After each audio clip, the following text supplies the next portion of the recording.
So one of the biggest concepts around the whole identity profile, which moves away from a single typing system, is to not only lean into the idea of what your most efficient number is going to be, your headquarters, your home base, the place that you go to sleep and you wake up every night and every morning. We know that's a part of who you are. But we also want to talk about what is the experience as a human being when you encounter a number that may be very low for you? And what is the difference in that relationship between somebody who expresses a number high or efficiently, or they express it low or inefficient? What does it look like for us to have conversations around what happens to you if somebody interferes with your highest number? And what happens if somebody introduces your lowest number? Does it trigger you in a similar way, or can it have a trigger?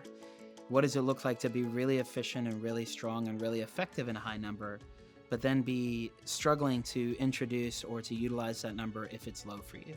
So long story short, this series is going to be about conversations in each of the numbers as it relates to when it's high for you, when it's low for you, how it impacts you if somebody interferes with that goal, or if somebody introduces that unfamiliar space. Thanks for joining. So let's talk about 3 energy. We all know that when we're having a conversation around 3s, we're expecting it to be really powerful. We're expecting it to be really creative and really successful.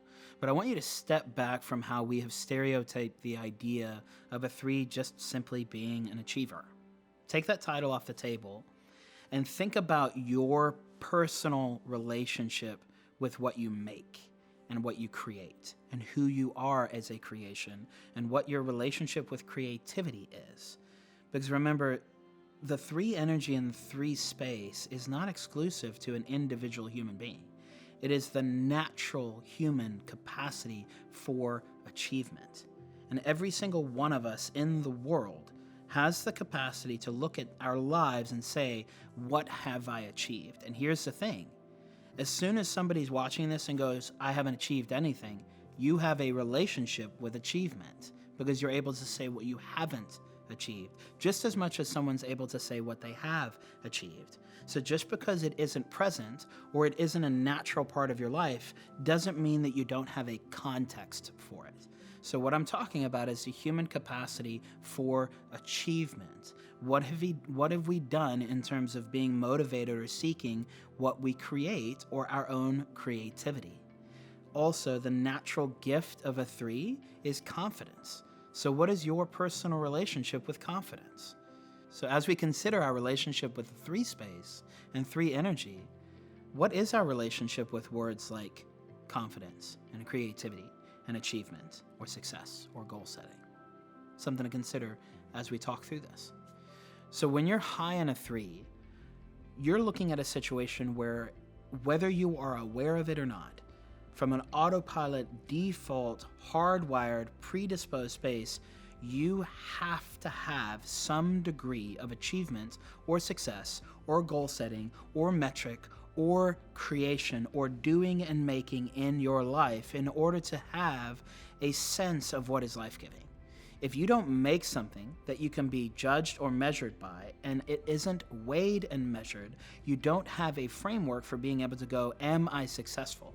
You have to birth something into the world, create it, lead it, produce it, and then be measured by it in order to say, what am I doing with my life? Is it a grade? Is it a sport? Is it a business? Is it a family? Is it something that I'm doing in the world that I'm creating? Because if I don't know what I've done and what I've made, how in the world am I going to determine that I'm successful?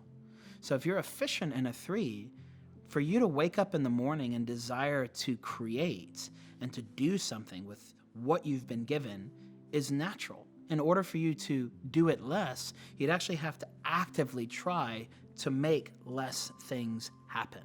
You'd have to actively try not to be focused on your goals, not to be focused on the outcomes.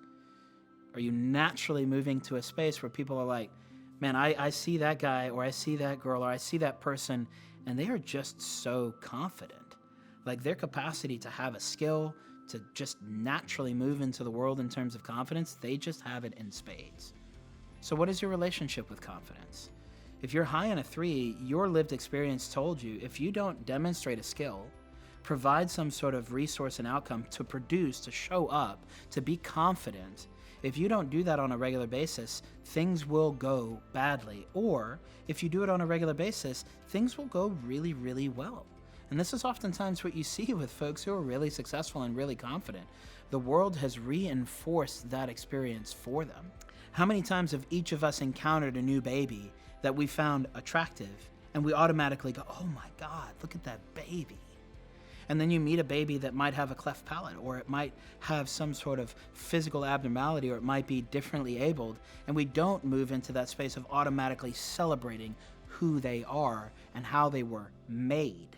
And now we've changed our relationship and what we're mirroring and modeling for an infant that doesn't even have the capacity to understand what we're doing, but from a baseline starting point, they were told what you look like and how you were made matters. So this is really important when we talk about how we're influencing those around us, but also who we see in the mirror. What are we mirroring to ourselves? Are we confident in what we see? Are we celebrating it? Are we considering it successful? Or have we lowered the bar or said it doesn't measure up based on what our own confirmation bias is?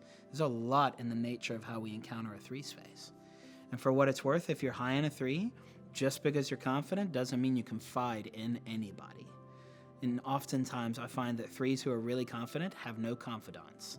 So remember, the root word of everything that we're talking about still offers opportunity for us to ask, what is my relationship with this space, even if I act and move and have my being in that particular language on a regular basis. So if somebody interferes with your success, if somebody steals your success, if somebody else gets the promotion, if somebody else gets the reward, if somebody else gets the medal, what version of you shows up when your space is triggered by someone interfering with your chance to make something of yourself? If you're low in a 3, and we just went through all of those words, what version of you showed up when you think about, man, what's my relationship with confidence? What's my relationship with my skills? Do I create things? What does it look like for me to set goals, to make an outcome happen, to show up in the world and feel like, yeah, I'm a success? What are those words showing up for in you, in your body, in your history, in your triggers? Because if you're low in a 3, remember, it's an idea of you looking at these words like creativity, confidence, and creativity and going, it's just not a language I naturally speak. The question is why? When somebody asks you, can you make a goal sheet? Can you do a performance review? Can you tell me what you want to make of yourself? How hard is it for you to answer that question? Is it because you don't know what it looks like to be pushed into making something more of yourself because you lack confidence? Is it something where you moved away from that because somebody inundated you with the requirement to do that and you're like, man, I'm just not here for that. I don't want to stay in that space. And in fact, I'm going to move somewhere else because you can have your goals and you can have your metrics and you can have your accolades. That's not what I'm here for. I'm here for something else. And maybe the other words on the Enneagram in terms of capacities, motivations, and gifts start to be elevated in terms of priority. So as we think through the 3 space, it's really, really, really important, more so than any other number and more so than any other space, to have realistic goals and to reinforce the idea that we are going for 3 to 5% improvement month over month and year over year. Because if you grow a muscle too fast, you will damage it. If you infuse some sort of supplement or some sort of illicit drug into a muscle and you grow it too fast, it will not be sustainable. If you grow a business too fast or you grow a family too fast and you run out of resources and capacity, it is not sustainable. Every idea that is birthed prematurely has a higher probability of being on life support forever. So as we think through the ideas of what we're creating and what we're making, what we're trying to be successful in and what we're confident in, remember there are healthy time frames and healthy trajectories to getting to that place that we consider success, getting to that tipping point where something really explodes in the market and in our life. And as we work through either a low relationship with what we create or a high relationship in terms of having to have spaces where you can create and you can be successful, remember timing is really important in terms of intensity, frequency, and duration. And there is never going to be a time where growing something too quickly is going to be the most appropriate or effective strategy. So think through these words, find the synonyms for creativity, for achievement, and for confidence, and see what comes up for you in those spaces, what resonates. And if it doesn't feel natural, it may be that 3 isn't the language that you normally speak. And if it feels so natural that you can't stop coming up with the words, think about what an exercise would look like for you to bring the volume down or just decrease your speed just a little bit.